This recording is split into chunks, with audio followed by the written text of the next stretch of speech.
The Second Polish Republic, which was created during the chaos that the First World War had left behind, was a strange entity. It was a multicultural state in which about 30% of its inhabitants came from a non-Polish ethnic group. There were significant Ukrainian and Belarusian minorities in the east, the numerous Ashkenazi Jews lived all throughout the country, and small numbers of Czechs and Lithuanians were living there as well. Today, however, we're going to take a closer look at the German minority in the western border regions that often attracted international attention, and that was often perceived as a hostile element within the Polish state. Most ethnic Germans lived in the formerly Prussian regions of Upper Silesia, Greater Poland and Pomerania, but there was also a significant German population in the territories that used to belong to Russia and Austria. Famous examples of this include Łódź, the town of Bielitz or Bielsko, and the region of Volhynia. It probably makes sense to quickly summarize how Poland's western borders came to be, and to talk about the circumstances under which Poland became a multicultural state. But before I do that, a quick word from today's sponsor, Incogni. Spending your free time on the internet can be a lot of fun, but there are some people out there who are hell-bent on ruining your fun. They are called data brokers, and they are selling your data without your consent and your knowledge for a quick buck. Whenever you enter your personal data on a shopping website, for example, there is always a chance that data brokers compile detailed profiles on you, from your name to your shopping habits, leaving you vulnerable to scammers and cyber threats. But fear not, Incogni is here to safeguard your privacy. Incogni will track down these brokers and order them to erase your data from their databases. In just one day, they located my information on 42 platforms I didn't even know existed. 24 hours later, Incogni has already deleted my data from 22 brokers, 20 requests are being processed, and I'm on the suppression list of 8 brokers, so they can't ever use my data again. If you too want to protect your personal data, visit the link below and use the code SirManatee at checkout to claim your exclusive 60% off an annual Incogni plan and start protecting your personal data today. Almost immediately after the end of World War I, an uprising broke out in the city of Posen or Poznań. Already in autumn, a workers' and soldiers' council had taken control over the city, so Imperial German authorities had no say over what would happen next. On the 26th of December 1918, the popular pianist and nationalist politician Ignacy Jan Paderewski, who had successfully lobbied for the reinstitution of an independent Poland to the American president Woodrow Wilson, arrived by train accompanied by British liaison officers. He was enthusiastically greeted by the Polish population of Poznań, who organized demonstrations and assemblies in his honor. This caused the tensions between the Poles and the Germans, which had been building up since the implementation of Prussia's anti-Polish policies, to erupt. Spontaneous clashes between civilians, policemen and soldiers suddenly turned into an unplanned national uprising. Polish fighters quickly took control over Poznań and the majority of the Prussian province of Posen. Due to the ongoing revolution in Germany, the Weimar Republic had been slow to react, but began to send Freikorps troops in January of 1919. The Freikorps made significant progress and was quite successful in its endeavour to restore German control before France forced an armistice by issuing an ultimatum. This was a double-edged sword for the new Polish Republic. On the one hand, the success of the uprising made sure that Poznań would become a part of Poland. On the other hand, it turned France into a de facto protector, which weakened the position of the Polish delegates at the negotiations in Versailles. The most important Polish representative at Versailles was Roman Dmowski, known as an anti-Semite and Germanophobe, and yet an excellent debater who could speak French and English perfectly. Dmowski argued that Poland should form a strong buffer zone between Germany and Russia, which would be the only way to curb revanchist feelings. In his eyes, the western borders of the Polish-Lithuanian Commonwealth before the First Partition should be restored. Only France was willing to support his plans, while the British were very hesitant to weaken Germany too much and didn't trust Dmowski and the new Polish government that they would treat their new national minorities fairly, especially in regards to the Jews. And they had some ground for their doubts. Between 1918 and 1919, countless pogroms were carried out against Jews, resulting in hundreds of deaths. The worst pogrom occurred in Lwów, shortly after the city had been taken over by the Polish army, where around 72 Jews were murdered. With this in mind, the Allies forced Poland to accept the Minority Treaty if it wanted to sign the Treaty of Versailles. It stated that Poland had to assure full and complete protection of life and liberty to all inhabitants of Poland without distinction of birth, nationality, language, race or religion. From that point on, Poland's new minorities were under international supervision. As part of the treaty, the national minorities had the right to complain to the League of Nations. Should Poland not accept the verdict, the International Court in The Hague would take over the matter. At the end of the never-ending discussions at Versailles, Poland would receive Greater Poland and the majority of West Prussia, while plebiscites would be held in East Prussia and Upper Silesia, which largely turned out in favour of the German Republic. What followed after this transfer of territory was an unprecedented exodus of ethnic Germans from Poland. It is difficult to estimate just how many Germans actually left until the early 1920s. Hermann Rauschning, for example, who lived in Danzig or Gdańsk at the time, published a comprehensive study on the flight of the Germans from Poland called Die Entdeutschung Westpreußens und Posens, or the de-Germanization of West Prussia and Posen. In it, he compares the official Prussian census from 1910 to the official Polish census from 1921 and to a private study conducted by the German parliamentarians in the same from 1926. He concluded that in those 60 years, 69% of all Germans fled the country, or around 760,000 people. The highest emigration rate was seen in the cities. According to him, 85.2% of Germans left Bromberg or Bydgoszcz, 89.6% left Graudenz or Grudziądz, 90.8% left Posen or Poznań, and 92.6% left Torn or Toruń. His findings have been criticized due to Rauschning's non-transparent handling of sources and because of the fact that he didn't consider the national ambivalence that some individuals held.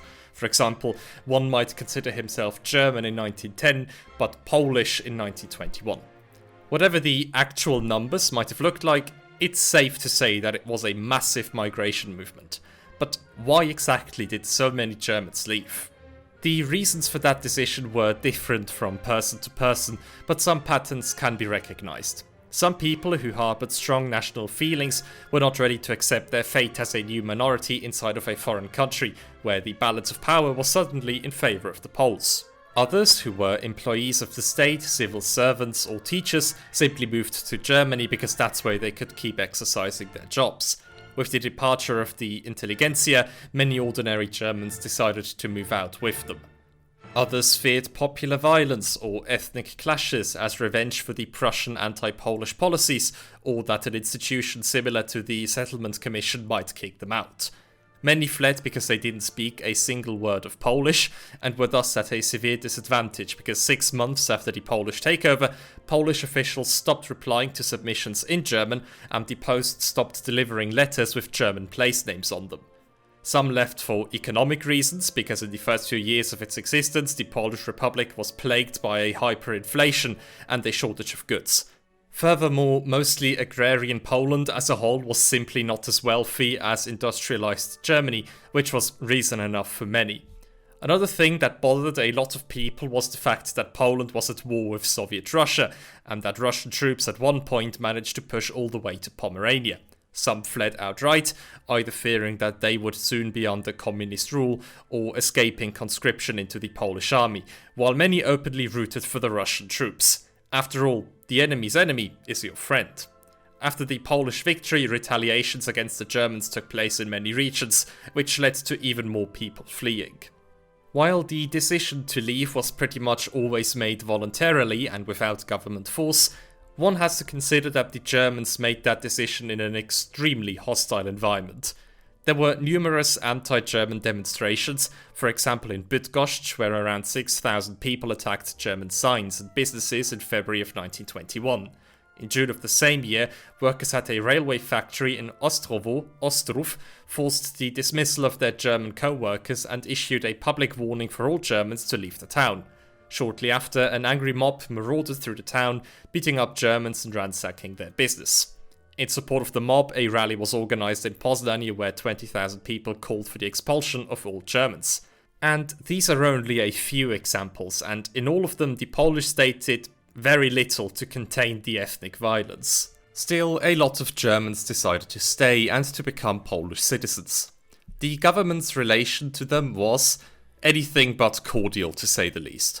From the get-go, the Minority Protection Treaty was seen as unjust and as a disgrace from all sides of the political spectrum. The prevailing opinion was that a positive minority policy was simply not feasible because of the security risk that the German minority might pose. The loyalty of the Germans to the Polish state was often questioned, and they were seen as irredentists. On top of that, it was argued that Germany, a country that never recognized its eastern border, might use the German minority as a pretext to forcefully retake the lands lost at Versailles. They definitely had a point there. So instead, polonization measures were introduced to get the Germans to move out. The newly established Ministry for the former Prussian partitioning area ordered the removal of public language signs in 1920 and other measures to limit the use of German in public life. One aspect that was particularly important for the de-Germanization of the land was education. As part of the Minority Treaty, Poland was obliged to fund German-language primary schools in areas with a considerable German population, even if the word considerable was not initially defined yet. In 1922-1923, the authorities in the Poznań Voivodeship passed a number of laws to prevent Polish pupils from attending German schools. In September of 1923, the Ministry for Religious Confessions and Public Enlightenment decided that all German schools with less than 40 students should be closed. The students would often then be forced to attend a Polish elementary school. Furthermore, countless teachers were fired because of lacking knowledge of Polish or because of alleged anti-Polish agitation. A circular letter by the Foreign Office in Berlin from 1926 noted that Poland pursued an aggressive policy of assimilation. For instance, German teachers had to renew their teaching license every single year, which could be revoked for no particular reason at any time. Furthermore, Polish authorities often refused to open up German schools, even in cases where there was a need for them. It is important to note, however, that until 1926, Poland had no official minority policy. Polish politics were an unstable mess, and in just 8 years the country had 14 different governments. Additionally, 4 different ministries had a say in minority politics. They mostly worked towards pushing back the minorities in order to strengthen the Polish nation-state. After 1923 especially, the government was dominated by the National Democrats, a right-wing nationalist party advocating for the Polonization of the republic's multi-ethnic areas. They considered the German population to be non-assimilable, dangerous, and an unpleasant result of previous Germanization policies, and tried to encourage them to simply leave the country. Much of the pressure on Germans was exercised by local officials, who were usually Catholic Poles and enjoyed a wide range of powers. For example, Kazimierz Kierski, the state attorney of Poznań, described his goals as having been 1. The greatest possible restriction on the number of Germans, and 2. The liquidation of German property. We were concerned to weaken the German element inside the country, to weaken it economically and quantitatively. Still, the Polish government never introduced any explicitly discriminatory laws and never officially declared the ethnic Germans as sworn enemies of the state, like Otto von Bismarck had done to Prussia's Polish population. In May of 1926, Józef Piłsudski and his supporters took power in Poland after a coup d'etat. With his rise to power, the national minorities hoped for an improvement of their situation. During a meeting of the Council of Ministers, Piłsudski said this about the German minority. The Germans have assimilated with ease throughout history and have an innate factor of loyalty to the state. The utilization of this minority for the state with the prospect of state assimilation is possible and probable. The government should be fair to the Germans, but forceful, because this population needs to feel a strong hand over them. The Interior Minister, Kazimierz Młodzianowski, criticized the previous governments for not having had any sort of uniform policy towards the national minorities, and for having allowed the local authorities to exercise such strong discrimination practices. Instead of polonizing the ethnic Germans, the focus now lay on making sure that they would stay loyal to the Polish state and on restraining the German influence in the western regions. In 1927, the Interior Ministry published the Guidelines of Polish Nationality Policy. In regard to the German minority, the guidelines demanded the following measures, among others: suppression of irredentist German politicians, nationalization of German private schools, the fight against the economic pressure coming from German economic circles who mostly employed Polish workers, and some more. While the beginning of the Piłsudski era was marked by hope, it quickly turned into disappointment as the Polish government began to wage an economic war. In 1925, the Polish government had passed a land reform which targeted major landowners to solve the agrarian crisis. Any estate with more than 180 hectares was required to sell off its excess land to the Polish government, who then resold the land to small farmers. Altogether, about 154,000 new farms were created and about 500,000 small farm estates were made because of this reform. In itself, this was a reasonable law, which made a lot of sense in regards to the unjust distribution of lands in the country. However, under this program, German landowners were proportionally speaking much more likely to be targeted. On the lands the government had bought, it settled ethnic Poles in order to weaken the German presence. The Polish government argued that this was only fair, since Germans owned a disproportionately big share of the lands. This was not false, because the Great Exodus of the 1920s mostly diminished the urban population, while the Germans living in the countryside largely remained and managed to increase their share in the farmlands. Now, it's tempting to simply say, who cares? These were wealthy landowners who still had more than enough land even after the reform, which came to the benefit of the lower classes. But I have criticized a settlement program under nationalistic pretenses in my video about the Prussian Settlement Commission, so it wouldn't make sense for me to change my mind now. Viktor Lamotte, the voivode of Pomerania, wrote in a confidential memo to the district land office in Grudziądz that the part of Pomerania through which the so-called corridor runs must be cleansed of larger German holdings. The coastal region must be settled with a nationally conscious Polish population capable of withstanding the agitation of both domestic radicals working towards insurrection and agents of the neighbouring country. As mentioned before, Poland and its minority policies were under international supervision. The German minority quickly began to flood the League of Nations Council with complaints, accusing Poland of violating the minority treaty. They argued that Poland was restricting the use of German in public and depriving them of their right to education and property. In 1926, Germany joined the League of Nations as well, which increased the pressure on the Polish government in the following years. Gustav Stresemann, who had been the German foreign minister since 1923, argued that Germany should play the role of the attorney for the German minorities abroad and represent them on the international stage. Such a sentiment was shared among all political parties and the general population. The fate of the Germans in the former Prussian areas often triggered heavy discussions, and the general consensus in the Weimar government was that Germany should assist the minority in their efforts to resist Polonization. Throughout the 1920s, Germany financially supported the Germans in Poland, either directly or indirectly through various front organizations. That money was then used to finance schools, to save small businesses from certain bankruptcy, and to give credits to farmers. Now, Stresemann promised that Germany entering the League of Nations would make sure that Germany could aggressively defend the rights of the German minority. However, Stresemann chose a more pragmatic and diplomatic route in the League of Nations Council and was generally willing to compromise, at least initially. This changed in 1928 during a council session in the Swiss city of Lugano, when 7 petitions from Upper Silesia were discussed. When the issues were presented to the council, the Polish foreign minister, August Zaleski, suddenly erupted into a tirade. He argued that these complaints were meant to give the impression that Poland would treat its minorities unfairly, and that the unrest in the province had only been manufactured by German minority associations. Therefore, discussing them would only be a waste of time. Upon hearing this, Stresemann snapped. He said that Zaleski's words were an indication of his hatred of the German minority, and that the people in Upper Silesia had every right to complain to the League of Nations. Stresemann had succeeded in putting the matter of the German minority into the international conscience, which resulted in increasing pressure on the Polish government. The number of petitions to the League of Nations increased dramatically, from 14 in 1930 to 82 in 1932. In response to the increasingly aggressive stance of the German delegation, Poland made the decision to cancel the minority treaty at an opportune moment. The opportunity for that came when Germany left the League of Nations in late 1933 and when the accession of the Soviet Union was discussed.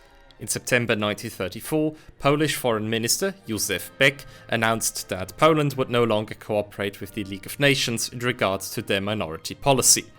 As the power of the League of Nations continued to dwindle in the late 1930s, the minority problem increasingly became the matter of bilateral treaties between two nations. The relations between Germany and Poland entered a new chapter when the National Socialists took power in Germany. In January 1934, Poland and Germany signed a non-aggression pact. Suspicions about one another still remained, and Nazi Germany still pursued its revisionist policy, but relations between the two countries were now better than they had been before. This had a huge effect on the German minority in Poland, and it led to many beginning to identify with National Socialist ideas. The increasingly authoritarian Polish government was willing to accept this, and instead cracked down on German groups that opposed Hitler, such as the Socialists. For example, the Silesian pacifist Arthur Trunkat was sentenced to 10 months in prison for insulting the Führer, the leader of a friendly state. The verdict was later thrown out, but only because the charges had passed their statute of limitations. Because of the harsh crackdown on openly anti-Nazi parties, most of them had been reduced to irrelevance by late 1934. But even without the crackdown on the opposition, National Socialism was hugely popular among the Germans in Poland. Most minority leaders either openly voiced their support for National Socialism or stepped down in favor of more radical successors. Even the Social Democratic Party in Poznań and Pomerania adapted Nazi views. The idea of a Volksgemeinschaft, which unites all Germans regardless of origin, occupation, wealth or education, was just too appealing for many. And opposition to Nazi ideas could easily get you excluded from that Volksgemeinschaft. After all, if you're a German, you have to be a National Socialist. Of course, not everyone was fully on board with Nazism, but voicing your opposition could earn you the reputation of a traitor or an enemy of the German people. In Poland, there were two big rivaling Nazi parties: the Jungdeutsche Partei, originally from the town of Bielsko, and the Deutsche Vereinigung für Westpolen. They both attempted to gain influence over the German minority, but neither of them was able to gain complete dominance. Still, their rivalry and aggressive demeanor helped in spreading National Socialist thoughts all over the country. Other reasons for the Polish Germans to support Nazism were their disdain towards the Polish state, their desire for reunification with Germany, or simply financial problems. In Western Poland, the minority had become dependent on subsidies from the Reich, so loyalty to the Nazi regime was a prerequisite for further financial support. The strongest opposition to Nazism came from Eduard Pant, leader of the Catholic Deutsche Christliche Volkspartei and member of the Polish Senate. He rejected National Socialism due to its incompatibility with his Catholic worldview and protested against the instrumentalization of the minority in German propaganda. This led to a majority of his party members turning their backs on him and to Pant losing all of his public offices after increasing pressure from Nazi Germany. In 1934, he began to publish the opposition newspaper Der Deutsche in Polen, which quickly became one of the most important Christian organs of the German minorities abroad. He also advocated for cultural autonomy for the Germans in Poland and for the overcoming of nationalistic thoughts which only endangered world peace. He died in 1938. Sadly, extraordinary people like him were only an exception. In 1939, relations between Germany and Poland deteriorated. After 5 years of superficial rapprochement, Germany cancelled the non-aggression pact and demanded the return of the Baltic city of Danzig. The German minority largely approved of the Reich's aggressive approach. As a result, the Polish government began to crack down on the minority even harder. Various German clubs, meeting halls, hotels, and inns were closed. Popular violence also erupted with countless incidents of angry mobs attacking German businesses and harassing German speakers, regardless of their political stance. Polish officials mostly condemned these acts of violence and prosecuted the perpetrators, but usually with very little enthusiasm. By 1939, the situation of the German minority had become nothing but miserable. The land reform program was still ongoing and still primarily targeted German landowners. A general boycott of German businesses put many shops in existential danger.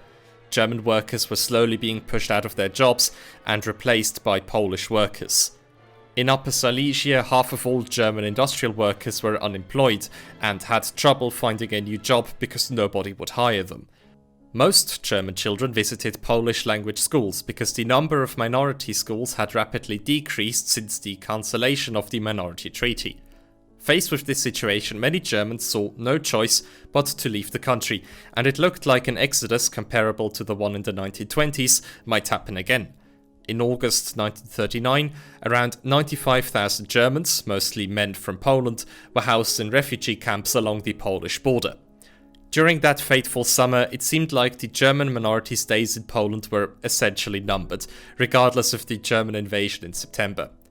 Hans Konrad, the head of the Deutsche Vereinigung, wrote, "Our people feel instinctively that the Reich cannot or will not really help us in our distress. The continued existence of a German population in Poland has come seriously into question." Now, finally, let's answer one more question.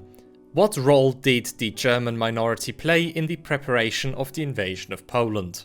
In historiography, this has been a hotly contended topic for a while. Depending on who you ask, the Germans in Poland were either saboteurs and conspirators who worked closely with the Nazis to aid them in their conquest, or a passive element that took no part in any acts of disloyalty towards the state. What can be said for sure is that most Germans held no positive feelings towards Poland and welcomed the German troops with open arms. However, there is very little evidence to suggest that the minority worked as an active agent of the Reich or that it posed a direct threat to Poland's internal security. Even if they had been prepared to follow direct orders from Berlin, and they most likely were, the Nazis showed no particular interest in recruiting minority Germans for their cause.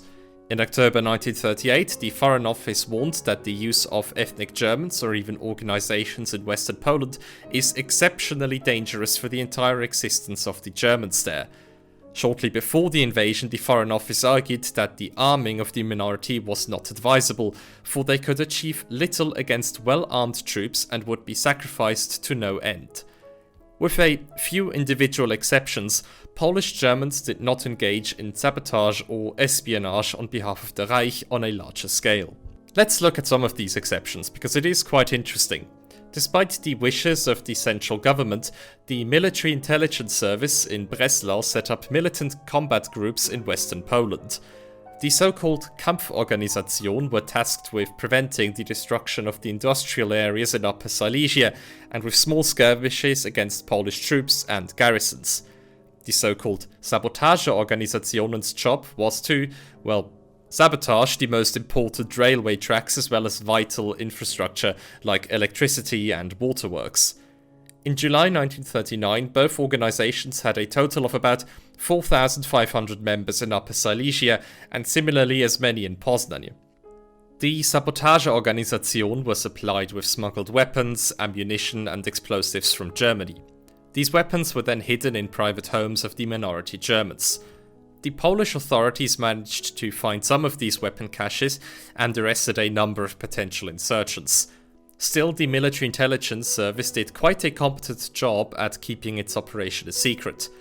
Because of this, the Polish government long assumed that these militant groups were no serious threat at all. In the week leading up to the war, the organizations carried out various acts of sabotage, such as the occupation of the Jablunkov Pass and the train station at Mosty, as well as a bombing attack on Tarnów. What role the minority organizations actually played during the German invasion has not yet been covered extensively by historians. According to reports from the Breslau Intelligence Service, only a few of the planned operations were carried out, either because the members of the organization got cold feet or simply got arrested beforehand. In any case, the Second World War marked the end of the German minority in Western Poland.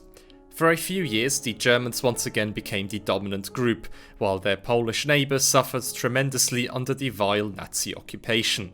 In many cases, the minority Germans directly participated in the massacres that took place in the first few months of the war. Under the leadership of Ludolf Hermann von Alfensleben, militia units called the Selbstschutz performed mass execution alongside the Einsatzgruppen. The Selbstschutz aided in the elimination of the Polish intelligentsia, such as in the massacres in Piaśnica, where more than 12,000 civilians were murdered. So while the minority Germans only played a tiny role in the build-up to the German invasion, they gladly participated in Nazi atrocities.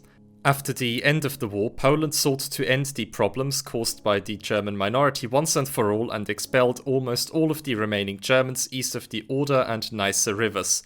With it, the century-long history of Polish Germans came to an end. Anyway, that's all for today. As always, a big Dankeschön for watching, and I hope you liked the video and learned something useful. If you did, a like and a subscribe would be much appreciated. I would like to give a huge and heartfelt shout out to my kind supporters over on Ko-Fi. A Cup of Tea, Tristan Kriegsmann, Ryan Layton, Philipp Marchewka, Marius Gerling, the Grand Duke of Sealand, Luca Drole, Wienweh and Nico. You are absolutely phenomenal. Have a very nice day and see you next time.